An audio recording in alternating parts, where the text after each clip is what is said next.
प्रभु यीशु के सामर्थ्य नाम में आप सबको जय मसीह के। Praise the Lord. आइए आज के मनन के लिए हम प्रभु के पवित्र वचन को निकालें।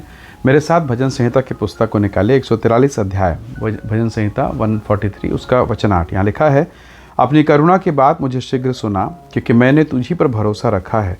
जिस मार्ग से मुझे चलना है वह मुझको बता दे, क्योंकि मैं अपना मन तेरी ही ओर लगाता हूँ। Praise the Lord, hallelujah. परमेश्वर के लोगों, प्रभु का वचन कहता है कि मेरी सहायता कर, मेरी अगुवाई कर। जिस मार्ग में मुझे चलना है प्रभु, तू मुझे वहाँ लेकर चल। बहुत बार जब आप जीवन के उलझन में समस्याओं से घिरे होते हैं, जब आपका दुकान ना चले, बिजनेस ना चले, आपके काम में बाधाएं हो, परिवार में, रिश्तों में कई प्रकार की जब समस्याओं से हम घिरते हैं, जब जीवन अच्छा चलता है तो हमें आराधना करने में, स्तुति करने में कोई तकलीफ नहीं। पर जीवन में जब तकलीफ आती है, परेशानियाँ आती है, रास्ते बंद, मार्ग कुछ नहीं, और तब मन बेचैन हो जाता है। और ऐसी परिस्थिति में हम क्या करें? कई बार ऐसी दशा में फिर हम अपने विवेक का सहारा लेते हैं। सुलेमान कहता है, तो अपने समझ का सहारा ना लेना, परंतु संपूर्ण मन से यहोवा पर भरोसा करना। कई बार हम अपने समझ का सहारा लेते हैं और जो निर्णय हम लेते हैं वो कई बार हमारे जीवन के लिए, परिवार के लिए कठिनता का समय होता है, पीड़ा का कारण हो जाता है। कई बार हमें डर लगता है, हम माहौल से डरते हैं, लोगों से डरते हैं, परिस्थितियों को देखकर भयभीत होते हैं। जैसे वो 11 शिष्य थे, वो 11 चेले जो लहरों को देखकर भयभीत हो गए, अंधेरे को देखकर भयभीत हो गए। उनको दिख रहा है कि यीशु मसीह चल रहे हैं, वो यीशु उनको भूत के समान दिखाई दे रहा है। तो डर, भय में कई बार हमारा निर्णय, हमारा जो देखने का तरीका बिल्कुल बदल जाता है। लेकिन पतरस ने कहा, प्रभु यदि आप हैं मुझे आज्ञा दीजिए। और आप देख सकते हैं परमेश्वर ने अगुवाई की, प्रभु ने कहा आओ, और वो पानी पर चलने लगा। हालेलुया।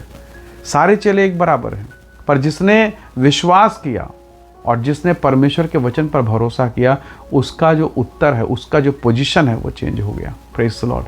तो प्रभु के लोगों, बहुत बार हम कई बार ऐसे ही करते हैं। हम डर, माहौल, परिस्थिति को देखते हैं, भयभीत हो जाते हैं और हमें लगता है कि अब हम नाश हो जाएंगे। लेकिन पतरस उठा और उसने कहा, प्रभु जी यदि आप हैं तो आज्ञा दीजिए, मैं चलना चाहता हूँ, मैं आपके पास आना चाहता हूँ। और पतरस चला है। Praise the Lord. कई बार ऐसी दशाएं जब घिरें, जब ऐसी माहौल घिरें, हमें परमेश्वर पर भरोसा करना चाहिए। और हमें एक बात देखना चाहिए, मेरे हर काम से, मेरे जो भी मैं काम कर रहा हूँ, जो भी परिस्थिति में हूँ, क्या इस दशा में भी मैं कुछ ऐसा कर सकता हूँ क्या जिससे परमेश्वर की महिमा हो सके? आप जानते हैं याकूब और एसाव के जीवन को। एसाव, परमेश्वर के वचन में लिखा, उत्पत्ति की पुस्तक हमने देखा कि एसाव शिकार करके थका हुआ आता है और याकूब दाल पका रहा है। वो भी भूखा इसलिए तो पका रहा है, ऐसा तो नहीं कि उसका पेट भरा हुआ और इसलिए पका, नहीं, वो भूखा है। और इस भूख की अवस्था में जब एसाव ये कहता है कि वो जो दाल तू बना रहा मुझे दे दे, तुरंत उसने कहा, पहलौठे का अधिकार तू मुझे इस दाल के बदले में दे, बेच दे। और उस समय एसाव ने कहा, इस पहलौठे के अधिकार से क्या मतलब, मैं तो मरा जा रहा हूँ। सोचिए, उसने अवसर को बहुमूल्य जाना और अपने आप को ये निश्चय कर लिया कि मैं भूखा रहूँगा, पर इस अभिषेक को, इस पहलौठे के अधिकार को मैं पा के रहूँगा। परमेश्वर के लोगों, उसने कदम उठाया परमेश्वर की तरफ, अभिषेक की तरफ, परमेश्वर की पवित्रता की तरफ, उस अधिकार की तरफ, और वो अधिकारी हुआ और आशीषित हुआ। और उसके इस निर्णय के कारण न केवल वो, पर उसके बच्चे, उसका वंश, उसका जनरेशन, पर जो पहलौठे का अधिकार पाया था, बाई बर्थ जिसे मिला, एसाव ने उस अधिकार को पेट के भूख के कारण तुच्छ जाना। और वो, उसका जीवन, उसका परिवार, उसकी पत्नी, उसके बच्चे, सब के सब उस महिमा से वंचित हो गए। बहुत बार, कई बार हड़बड़ी में हम यही करते हैं। क्यों ना हम आज कहें कि पवित्र आत्मा सहायता कर। हमें नहीं मालूम प्रार्थना किस रीति से करनी चाहिए, पर पवित्र आत्मा सिखाता आहें भर भर कर। तो क्यों ना प्रभु से कहें कि प्रभु तू हमें सिखा, तेरी मर्जी क्या है, तू क्या चाहता है, मेरी सेवकाई कैसे हो, किस स्तर तक हो, मेरा परिवार कैसे हो, मेरे बच्चे किस मार्ग में जाए, तू बता प्रभु। और प्रभु बताएगा।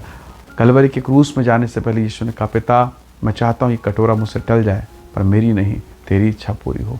क्यों ना हम कहें, प्रभु तेरी मर्जी पूरी हो, तू जो चाहता है, तू जो करना चाहता वो तो कर। आइए हम दुआ करें, प्रभु का धन्यवाद करें।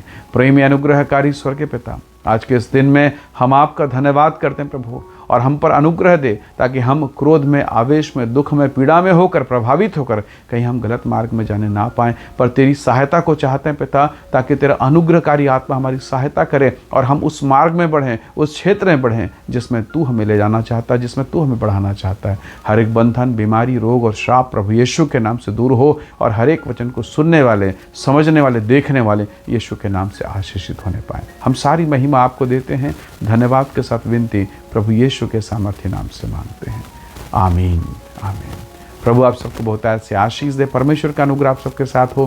प्रेज द लॉर्ड, जय मसीह।